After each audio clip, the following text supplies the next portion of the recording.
अगर आप 125 सीसी की बाइक ढूंढ रहे हो वो भी अंडर बजट, तो ये दो बाइक आपके लिए बेस्ट हो सकती है।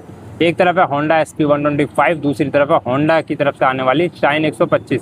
अब दोनों बाइकों में क्या डिफरेंस मिलता है डिटेल में कंपैरिजन करने वाले हैं। कौन सी बाइक आपके लिए वैल्यू फॉर मनी है, किस में माइलेज ज़्यादा मिलता है, कंफर्ट कौन सी बाइक आपको ज़्यादा निकाल के देती है, ठीक है। साथ ही प्राइस भी शेयर करूंगा। अगर आप कंफ्यूज हो रहे हो कि इन दोनों में से कौन सी बाइक लूँ, शाइन 125 या फिर SP125, तो ये वीडियो आपके लिए काफ़ी स्पेशल होने वाली है। इस वीडियो में आपको डिटेल में बताने वाला हूँ कि कौन सी बाइक वैल्यू फॉर मनी हो सकती है। तो सबसे पहले ना आपके साथ प्राइस शेयर कर देता हूँ। तो ये अपनी होंडा SP125 ब्लू कलर, साथ में नियॉन के ग्राफिक्स मिलते हैं। इस बाइक का जो ऑन रोड प्राइस है ना वो है 1,12,000 रुपये। दूसरी तरफ है होंडा की शाइन 125, इस बाइक का जो प्राइस है ना ऑन रोड वो है 1,01,000। इस बाइक के लिए अगर आप 11,000 रुपये एक्स्ट्रा देते हो शाइन के कंपैरिजन में, तो क्या ऐसे फीचर्स मिल जाते हैं जो आपको शाइन 125 में नहीं मिलते हैं। सीट कंफर्ट है ना, देखो कोई भी बाइक अगर आप लेते हो तो सबसे पहले कंफर्ट देखते हो, उसके साथ में माइलेज। तो माइलेज इस बाइक से आपको ईजिली मिल जाएगा 55 से 60 km तक का। और यहाँ फ्यूल टैंक कैपेसिटी की बात करूँ तो भाई 11 लीटर का टैंक मिलता है, वो भी मेटल में। फैमिली के हिसाब से देखा जाए ना तो ये बाइक परफेक्ट होने वाली है। साथ ही अब देख लेते हैं शाइन 125 में क्या कुछ मिलता है कंफर्ट के मामले में। तो देखो यहाँ पे भी सीट है ना आपको सेम मिलती है, मतलब यहाँ पे भी काफ़ी लंबी चौड़ी सीट मिलती है, कुशन भी ठीक ठाक है, मतलब ज़्यादा सॉफ्ट भी नहीं ज़्यादा हार्ड भी नहीं। फैमिली के हिसाब से देखा जाए ना तो ये भी बेस्ट रहने वाली है शाइन 125 और SP125 भी। कंफर्ट की बात करें मोटा तो कंफर्ट आपको दोनों ही बाइकों में बढ़िया मिलने वाला है। 790 mm की सीट हाइट रहने वाली है दोनों ही बाइकों की। फ्यूल टैंक की बात करें यहाँ पे शाइन 125 में जो टैंक है वो आपको मिलता है 10.5 लीटर का। T20 कंप्लाइंट है दोनों ही बाइक। यहाँ पे स्टिकरिंग देखने को मिल जाएगी।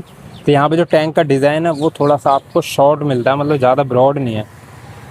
यहाँ पे देखोगे तो श्राउड्स निकले हुए हैं जिसकी वजह से जो लुक है ना थोड़ा सा इन्हेंस हो जाता है, थोड़ा स्पोर्टियर फील आता है यहाँ पे ना।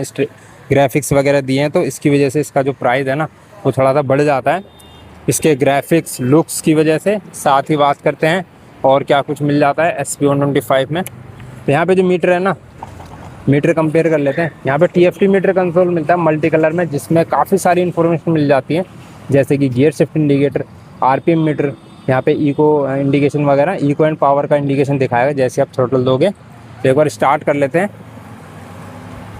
साइलेंटली स्टार्ट हो जाता है इसका इंजन। यहाँ पे RPM मीटर देख पा रहे हो आप, इको का इंडिकेशन आ रहा है क्योंकि अभी 40-50 पे इको का इंडिकेशन दिखाएगा। इससे ऊपर जैसे ही जाएंगे तो यहाँ पावर का इंडिकेशन दिखाएगा। Fuel gauge meter, total kilometre यानी ऑडोमीटर, यहाँ पे क्लॉक, यहाँ पे कनेक्टिविटी वाले फीचर्स आ रहे हैं जैसे कि Bluetooth connectivity, call SMS alert. जैसे कॉल आएगी ना तो यहाँ पे आप देख पाओगे मीटर के अंदर में अगर आप कनेक्ट करते हो फ़ोन को। साथ ही इसमें टर्न बाय टर्न नेविगेशन है, तो मीटर कंसोल यहाँ से ऑपरेट कर पाओगे। तो ये देखिए यहाँ पे सेटिंग वगैरह में जाओगे तो इस तरीके से आपको ये फंक्शन, डिस्प्ले, सर्विस रिमाइंडर, ये सारी चीज़ें मिल जाएगी। स्विच कंट्रोल देखोगे तो पासिंग और ये मीटर कंसोल ऑपरेट करने के लिए 4 बटन दिए गए। ये टर्न इंडिकेटर, ये हॉर्न, ये किल स्टार्ट स्विच है जिसके अंदर में आपको ऑटो ऑन ऑफ का फीचर भी दिया गया है जिससे कि ऑटोमेटिक ऑफ हो जाएगा इंजन कुछ सेकंड बाद। तो एग्जॉस्ट साउंड सुन लेते हैं यहाँ पे।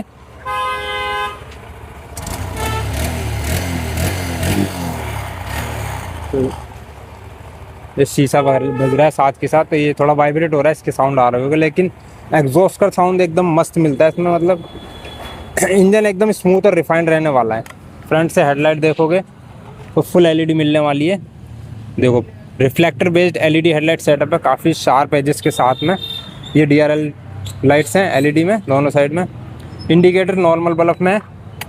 अब आ जाते हैं भाई शाइन में क्या कुछ मिलता है भाई मीटर में। तो इसको एक बार, तो यहाँ पे जो मीटर कंसोल है ना वो आपको कुछ स्टेप से मिलता है, जो पहले आता था ना SP125 में, वही मीटर कंसोल यहाँ पे देखो। तो इसमें आपको सिंपली नेसेसरी फीचर मिल जाते हैं इसमें, speedometer, gear shift indicator, trip A trip B, और यहाँ पे देखिए एवरेज शो कर देगा यहाँ पे, और रेंज दिखा देगा बाइक में जो पेट्रोल है ना उसमें कितना किलोमीटर तक बाइक चलेगी। तो ये चीज़ है, ऑडोमीटर, ट्रिप मीटर, रेंज। तो ये सारे नेसेसरी फीचर मिल जाते हैं इस बाइक के अंदर में। टैंक कैपेसिटी मैंने आपको बताई थी 10.5 लीटर का टैंक है। माइलेज आपको 55 से 60 km तक का ये भी दे देगी, और इसका भी इतना ही है। यहाँ पे एग्जॉस्ट साउंड सुन लो, वैसे आपने सुन लिया होगा क्योंकि अभी मैंने बाइक स्टार्ट करी थी ना। तो शाइन 125 का एग्जॉस्ट साउंड ऐसा है कुछ।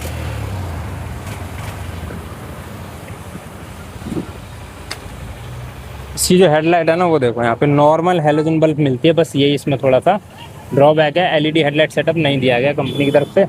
हेलोजन में टर्न इंडिकेटर्स रहने वाले हैं, वहाँ पे भी हेलोजन मिलते हैं, लेकिन हेडलाइट उसमें एलईडी मिलती है, इसमें हेलोजन सेटअप है कुछ ऐसा। तो फ्रंट में 240 mm की डिस्क मिलती है, शाइन 125 में भी। और टायर देखोगे साथ में तो 80/100 सेक्शन के टायर रहने वाले हैं, 18 इंच के अलॉय व्हील्स, ट्यूबलेस टायर मिलेंगे दोनों ही बाइकों में। यहाँ पे भी वही 240 mm की डिस्क, दोनों ही बाइकों में कोई भी ABS का ऑप्शन नहीं है, ठीक है, सिंपल डिस्क का मिलता है आपको।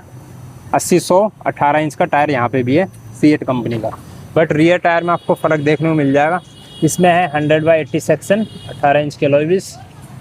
और शाइन 125 में देखोगे तो 90/90 18 इंच का टायर है। ड्रम ब्रेक है दोनों ही बाइकों में पीछे की साइड में। सस्पेंशन यहाँ पे स्प्रिंग टाइप हाइड्रोलिक मिलते हैं दोनों बाइकों में, जो कि बढ़िया से वर्क करने वाले हैं। कंफर्ट पूरा मिलने वाला है इस सस्पेंशन के साथ में। ये कुछ प्रोफाइल है रियर, यहाँ पे थोड़ा सा स्पोर्टी डिज़ाइन मिल जाता है रियर साइड में भी। ऑल ओवर बाइक तो शाइन 125 का जो इंजन है ना वो मिल जाता है आपको 125 सीसी कैटेगरी का। 5 स्पीड गियर बॉक्स है, यहाँ पे मेंशन भी किया हुआ है, पहला नीचे बाकी सारे अप साइड लगेंगे, ठीक है। और पावर फिगर की बात करें तो वही 10.8 PS की पावर और 11 Nm का टॉर्क जनरेट करता है लगभग।